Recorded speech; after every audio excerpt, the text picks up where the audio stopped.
Yeah, I mean, just speaking of your YouTube channel, obviously it's a fantastic sort of resource for education about coffee, but do you feel a pressure now to be testing and consuming novelty coffee products? Because it's sort of, it does feel like it's part of your brand now. And by the way, not to take anything away, because it is hilarious and really well done. But when a new shitty coffee item comes on the market, you're like, oh, here we go again. I think it's for me, if I genuinely am interested in trying it, yeah, then it's fair game. And you know, we've done a few things. Like, I think the coffee from the 1930s was I was genuinely, someone had found in their father's or grandfather's collection this sort of Harrods branded thing, turned out to be from Harrods from Buenos Aires.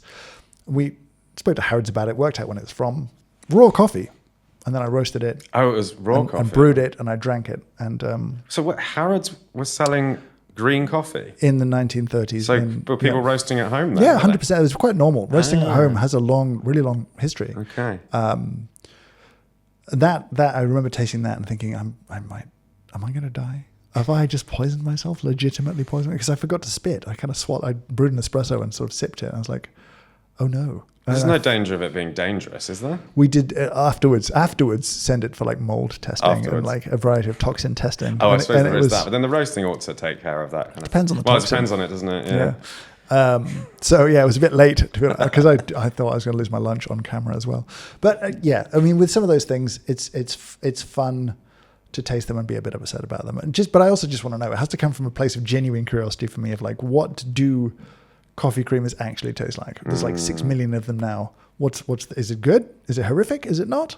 Aldi was a very specific, ridiculous thing with the cheese. But, ultimately the sort of feeling of YouTube or the idea of YouTube for me, the pressure of YouTube, so it's now a business. That's kind of weird. It's got employees and responsibilities and rents and that's a weight and a pressure. That's the pressure in a funny sort of way, is that, people just keep having money for doing the work they do. Mm-hmm. It seems fair.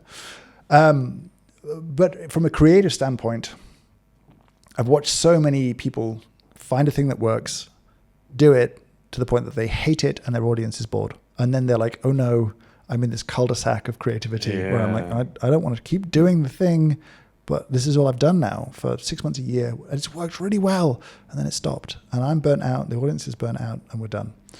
And so someone once said the thing with YouTube is you have to stay in your lane because you have to do things people expect you to do. Otherwise, they'll be very confused.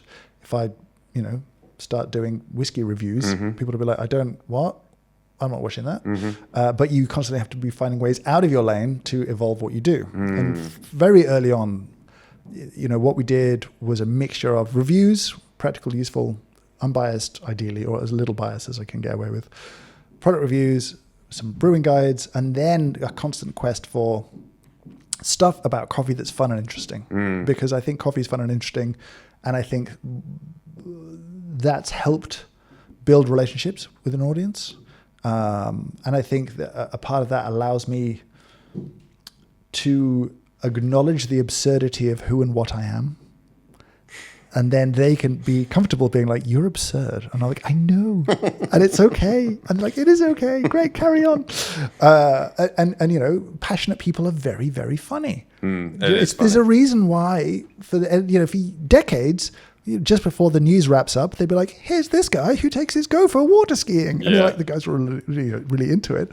And that they're just fun. It's fun to see. There's something really amusing about an expert in a field who's engaging and fun, but getting exasperated by the sort of why of something, a product, or the way someone has done something, and it's in a light-hearted way, not in a kind of like, sort of vicious or damning way, but just like, what's just why?